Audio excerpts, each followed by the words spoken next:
Welcome, horror lovers, to a new video on our channel. Today we dive into the shadows of Boston, one of the oldest cities in the United States, where historic buildings hold chilling secrets. Get ready for 3 true horror stories that will leave you with goosebumps. Narrated from the perspective of their protagonists, these stories are based on paranormal events that have marked the city.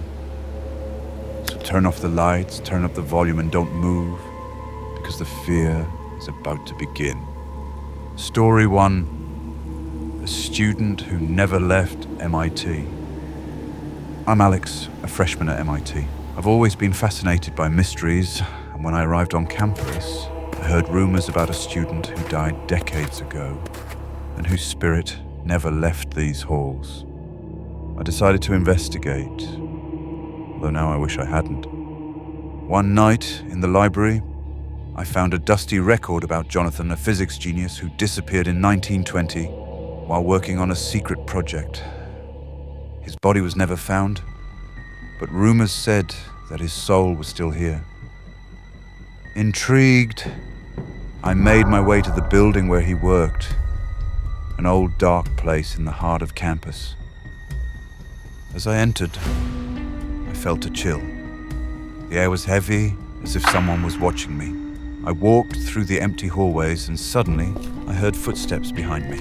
I turned, but no one was there. The lights began to flicker, and the cold intensified.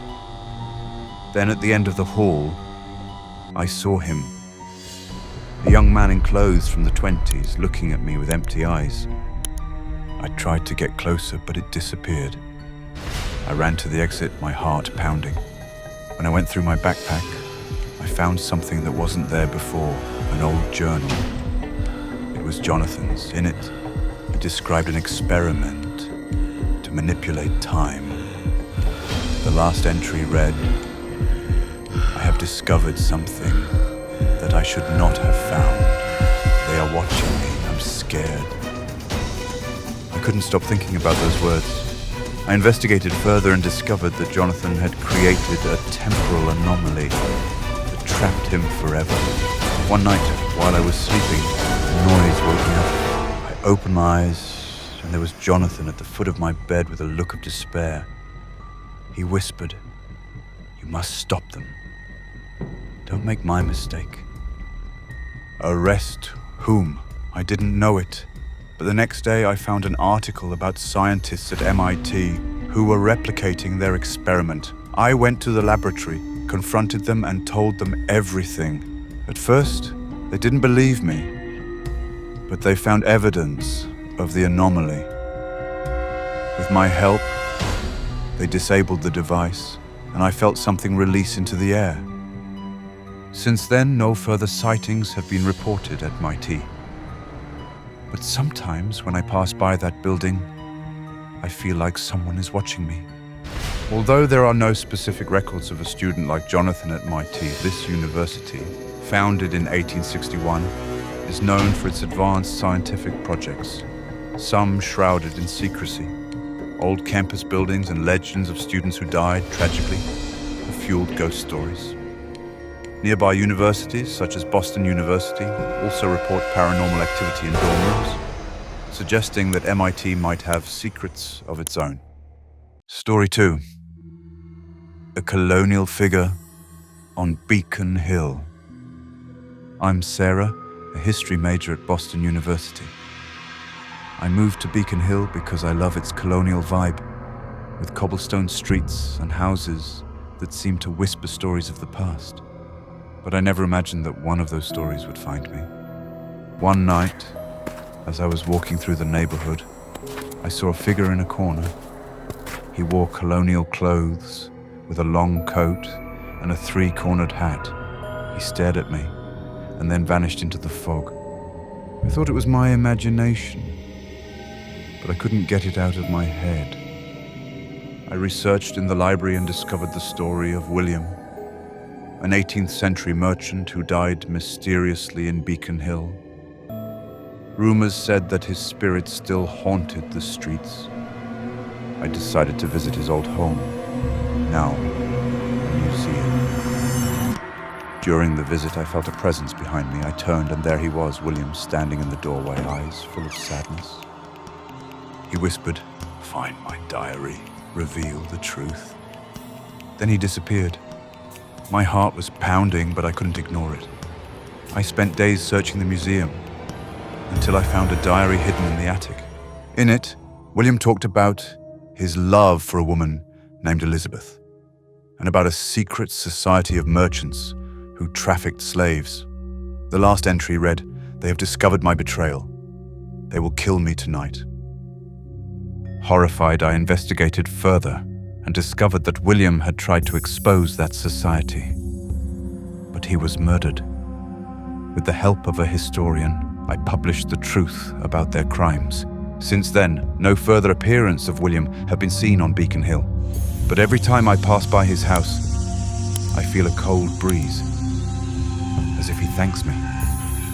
One of Boston's oldest neighborhoods, Beacon Hill is home to 18th century buildings and has been home to historical figures such as John Hancock. Reports of ghosts are common, with stories of colonial figures appearing on the streets. Ghost tours in the area, such as the Beacon Hill Ghost Tour, highlight paranormal activity often tied to colonial-era tragedies. Story 3. Objects that move by themselves in an 18th century bar. I'm Mike, bartender at the Bell in Hand, the oldest bar in Boston, founded in 1795. I've always loved telling the stories of this place, from Paul Revere's visits to ghost rumors. But I never thought I would be part of one of those stories. One night, as I was closing, I saw a bottle of whiskey moving by itself on the shelf.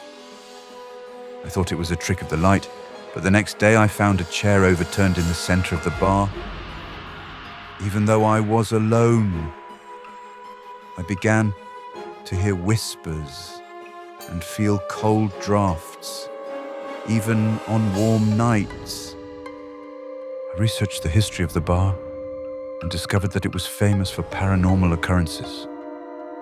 They were talking about Mary, a 19th century waitress who died in an accident here.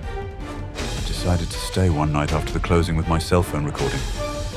At 2 a.m., I captured something incredible. The bottle slid off the shelf and fell to the floor, untouched. I showed the video to my classmates, and one told me about Mary. They said that she moved objects because she was restless. One night, I left a note on the bar. "Mary, please rest. We don't want to hurt you." Since then, things stopped moving, and the bar returned to normal. But sometimes when I'm alone, I feel a presence, as if Mary is watching me, grateful.